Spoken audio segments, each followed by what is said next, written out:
December మాసం 2025 సంవత్సరం. మరి కుంభరాశి వారికి మాస ఫలితం ఎలాగుంటుందో తెలియజేస్తున్నాను, జాగ్రత్తగా వినండి.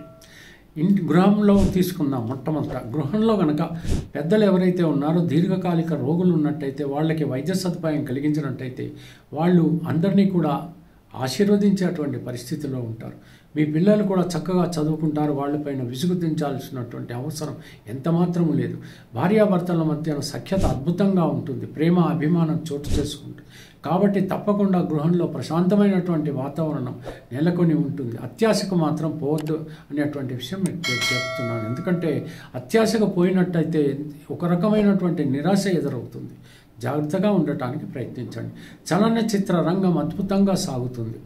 తర్వాత ప్రొఫెషన్ రంగంలో ఉన్నటువంటి వాళ్ళకు కూడా అద్భుతమైనటువంటి కాలమే. కానీ ధర్మబుద్ధిన గనక నడవకపోతే అపవాదులు పొందేటువంటి అవకాశాలు కనబడుతున్నాయి.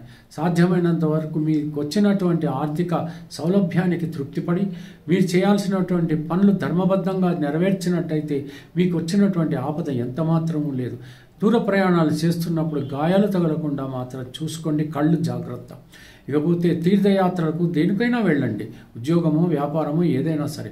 నూతన వ్యాపారాలు ప్రారంభించాలి అనుకుంటున్నటువంటి వాళ్ళు మీ జాతకాలు ఒకసారి పరిశీలించుకొని కావలసినటువంటి పరిహారాలు చేసుకొని శుభముహూర్తాన మీ వ్యాపారాలను ప్రారంభించండి. 3 పువ్వులు 6 కాయల్లా ఆ యొక్క దినదినాభివృద్ధి పొందేటువంటి అవకాశాలు ఉంటాయి వ్యాపారం కూడా.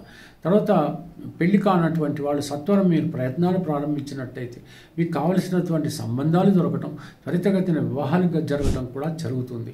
అంచేత మీకు వచ్చినటువంటి సమస్య ఏమీ లేదు. ప్రేమికుల మధ్యన అద్భుతంగా సాగేటువంటి ఈ మాసాన్ని తప్పకుండా బాధ్యతగా అనుభవించండి. సాధ్యమైనంత వరకు పెళ్లి ప్రస్తావన తీసుకువచ్చి పెళ్లి చేసుకోవటానికి ప్రయత్నించండి.